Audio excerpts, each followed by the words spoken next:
খোলা নাই অসম চৰকাৰৰ ব্যাগম বিভাগ আবকাৰী বিভাগৰ টিয়কৰ কাৰ্যালয় দিনৰ 11 বজা পৰ্যন্ত স্থানীয় ৰাইজ তথা অভিযোগকাৰী আজি 2-3 দিন ধৰি আহি লগ পোৱা নাই কাৰ্যালয়ৰ এজনো বিষয়া কৰ্মচাৰীক মুখ্যমন্ত্ৰীৰ নিৰ্দেশকো নামানে টিয়ক আবকাৰী বিভাগে ইপিনে কাৰ্যালয়টোত নাই কোনো নাম ফলক বছৰ বছৰ ধৰি এটা কদৰ্যময় পৰিৱেশত চলাই নিব লগা হৈছে কাম-কাজ এই ক্ষেত্ৰত মুখ্যমন্ত্ৰীৰ পূৰ্ণ হস্তক্ষেপ আশা কৰিছে স্থানীয় ৰাইজে নিউজ ডেস্ক AIN লাইভ অসমীয়া যুৱ মঞ্চৰ যোৰহাট জিলা সমিতিৰ তৰফৰ পৰা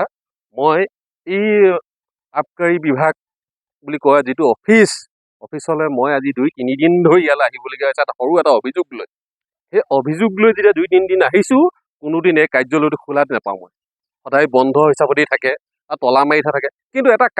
চৰকাৰী কাৰ্যালয়ত এজন কৰ্মচাৰী থাকিব লাগে চকীদাৰ হিচাপতে হওক কোনোবা এজন কৰ্মচাৰী থাকিব লাগে অফিচটো হ'লেও খুলি থ'ব লাগে অভিযোগ এটা দিবৰ কাৰণে সেই অভিযোগ দিবৰ কাৰণে মই 3 দিন ধৰি যেতিয়া আহিছোঁ তেওঁলোকক নাপাইছোঁ ইয়াৰ কাৰণটো কি মই সেই বস্তুটো সদায় সুধিবলৈ বিচাৰিছোঁ তেওঁলোকক মানে আৰু তেওঁলোকৰ যে এটা আবকাৰী বিভাগ আছে যে আবকাৰী বিভাগৰ তেওঁলোকৰ এখন বেনাৰ নাই ইয়াৰ কাৰণটো কি তেওঁ লুকুৱাবলৈ বিচাৰিছে নি মানে বেনাৰখন মানে এতিয়াতো এতিয়া 12টা বাজিব সময় হ'ল আৰু এতিয়া আপোনাৰ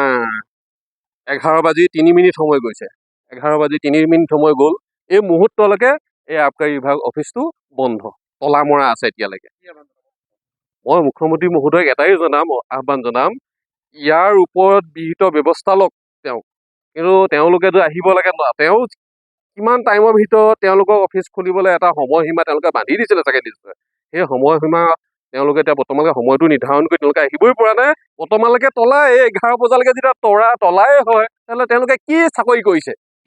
যিকোনো খবৰ বিজ্ঞাপনৰ বাবে যোগাযোগ কৰক 7896121996